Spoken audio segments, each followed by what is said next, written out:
Yani gerçekten vatan konusunda ben nasıl anlatayım size?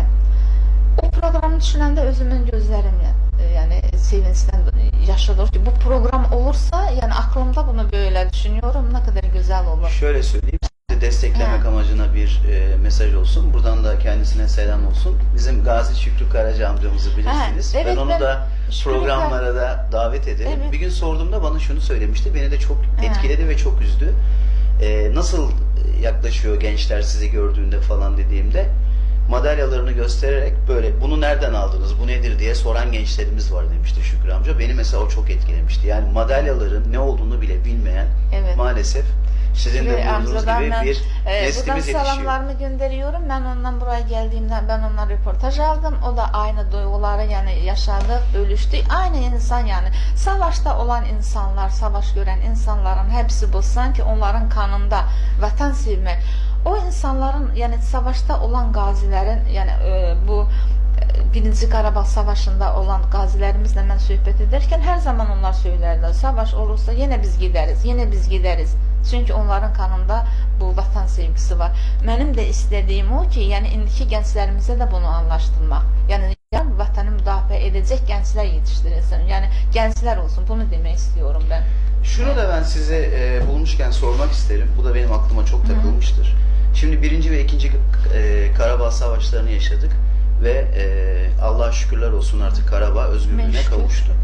İlk işgalde, ilk istilada, ilk işgalde biz yeterli hazırlığımız olmadığı için mi acaba orada ilk verimi alamadık? Mesela şimdi neden kazandık başarıyı? Azerbaycan ordumuz mu gelişti? Söyleyeceğim. Buyurun. Bak, ilk önce Ermeniler yani birden işgal ettiler bizim topraklarım. O zaman hazırlık değildi. O zaman bizim ordumuz da yoktu. Ermeni müdafasına yani silahlar oluyor ya ov avlamakta. O silahlarla yani Ermeniye kimin elinde varsa onunla müdafiə qalxmışdı. Ama yok oldu o vaxtlar yani zayıf idi, ordu yeni qurulurdu. Yani mən ilk öncə yadımdadır 92 sənəsində bizdə Şıxov deyilən bir yerdə hər kəs gəlib ora könüllü yazılıyordu. Mən də oradaydım. Yəni hər kəs gənclərimizdə böyük ruh yüksəkliyi var idi ama onu da demək istiyorum. Bizim gəncliyimiz yani o illərə də təsadüf etdi. Hər kəs istəyir vətənin müdafiəsinə getsin, vətəni azad etsin.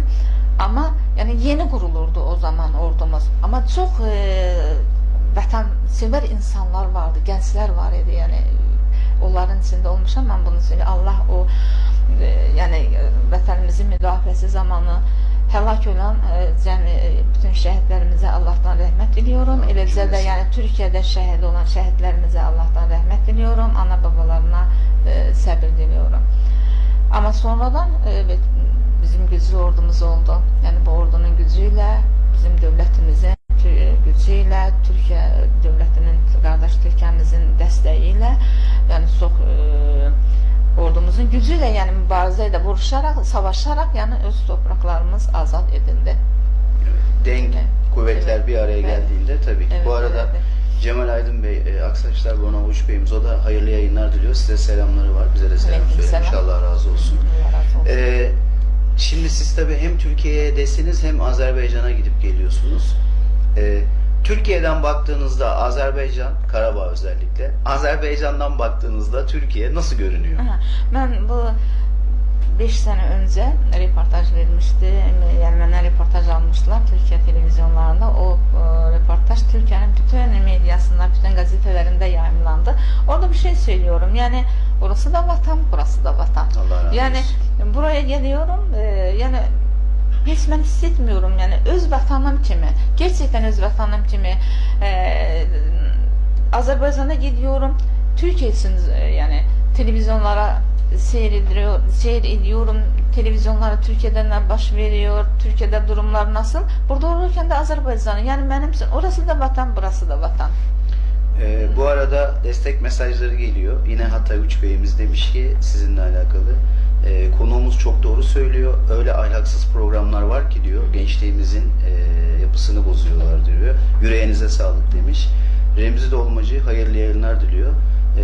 sizinle gurur duyuyorlarmış. Bunları Çok teşekkür iletmişler. ederim, Allah razı Yani olsun. maşallah şu an Evet. iyi de bir katılımcı kitlemiz var. Çünkü konu gerçekten çok önemli ve çok Evet. hassas. Demin sizin de buyurduğunuz gibi ekranlarda, televizyonlarda bu tarz konuların çok daha fazla anlatılması, çok daha fazla işlenmesi gerekiyor. Ama doğru insanlarla, doğru kişilerle. Yani hikaye anlatanlarla değil, Rambo filmlerini anlatanlarla değil, gerçekten yaşayanlarla, birebir yaşayanlarla. Rambolarımız oldu. Yani Qarabağda savaş zamanı elə Türkiyənin özündə terrorla mücadilədə və onlarla film çəkmək lazım. Onlar haqqında yazmaq, onları xalqa tanıtdırmaq lazım. Onlar haqqında proqram yapmaq, yəni onları gənclərimizə tanıtmaq lazım. Hani var mı? Yok ama maalesef. İnşallah Evet. o boşluğu sizlerle doldurma imkanına sahip olacağız. Her zaman arzum olur. Ben Evet. kendi merakımdan sormak Evet. istiyorum. Bunlar madalya mı? Evet. Evet. Askeriyeden alınan madalyalar. Askeriyeden Çünkü de soru değil. var. Yok, yani bizde ayrı-ayrı devletten de var, ayrı-ayrı kurumlar var, sivil toplum kuruluşları var. Yani ben hiç onun havasında değilim. Yok, Sadece, soru var. evet. O anada sormak istedim. Yani ben onun o kadar havasında değilim. Yani ad meselesinde, mükafattır, madalyada. Hayır, benim esas önemli olan madalyamı Allah bana vermiş, bana o vatan sevgisini vermiş. Allah razı Beni Allah Teala yani o kötü yönlerde değil, iyi bir yönde.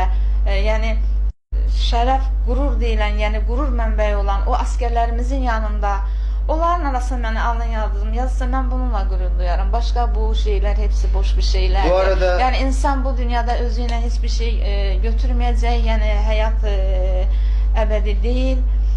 Ömür sona yetir. İnsan arkasına baktığında düşünecek. Ben Allah bu razı hayatı olsun. nasıl yaşadım, nasıl